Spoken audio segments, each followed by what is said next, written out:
Let me first begin with your reaction. Do you know if President Trump was in Washington at 1:30 a.m. last night? Good morning, Maria, and good to be with you. I just spoke with President Trump. He spent the night in D.C. He was here for the National Governors Conference, gave a great speech to the governors last night. And, Maria, I just want to say, why don't we look back here and think two would-be assassins dead, one in jail for life.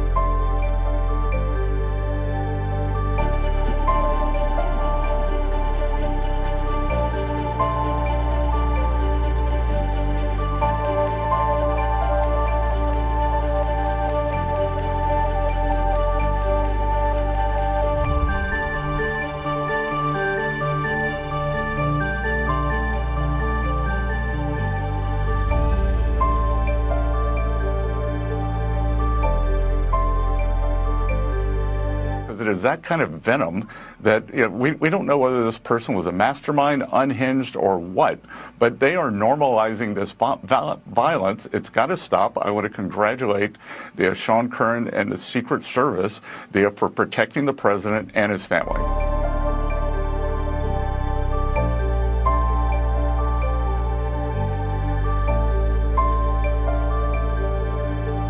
I think the perimeter around the president is as strong as it's ever been. But again, this existential threat, this venom from the left, really has to stop. They've normalized this violence.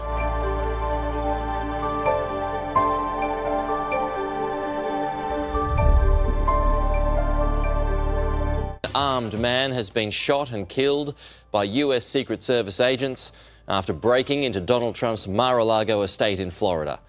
An Associated Press report has identified the trespasser as 21-year-old Austin Tucker Martin. Authorities confirm the suspect had been reported missing by his family just a few days ago. He'd been carrying a shotgun and a fuel can when he was confronted by law enforcement. An investigation into his motive is now underway. Palm Beach County Sheriff Rick Bradshaw praised the swift response by local police and Secret Service. FBI as the lead agency will be assisting them, and fortunately nobody was in jeopardy inside because of the quick action that was taken by the deputies and the Secret Service.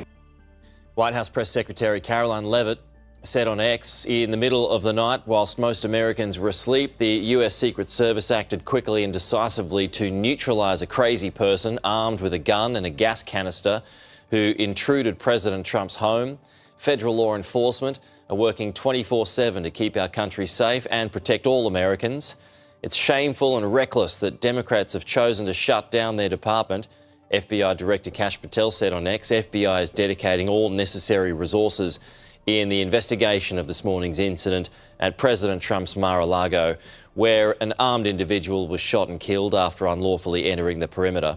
We'll continue working closely with the Secret Service as well as our state and federal partners, and will provide updates as soon as we are able to.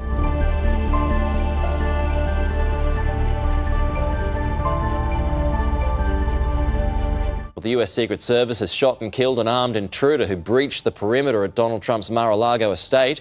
Joining us live is our US analyst, Michael Ware, for more on this. So do we know any more in the last few hours, Michael, about what's happened and who is responsible, etc.? Well, no, we don't as yet. As the federal government has said, it was a man, a white male in his early 20s. The Associated Press has identified a 21-year-old man from North Carolina. Now, this guy was reported missing by his family. So obviously something's been going on. Now, what the authorities are saying is that he drove from North Carolina to Florida and either picked up, according to some reports, reports, or purchased the shotgun en route. So welcome to America. Now, this guy attempted to access the Mar-a-Lago estate from the beach side and entered a gate on the outer perimeter. Now, he entered with a shotgun and a canister full of petrol. And that's when he encountered the first line of what would be many lines of presidential defense. Even though the president wasn't there, these guys always are. And he walks in this gate. Now, according to one report, as a staffer was leaving, he slipped in before the door closed.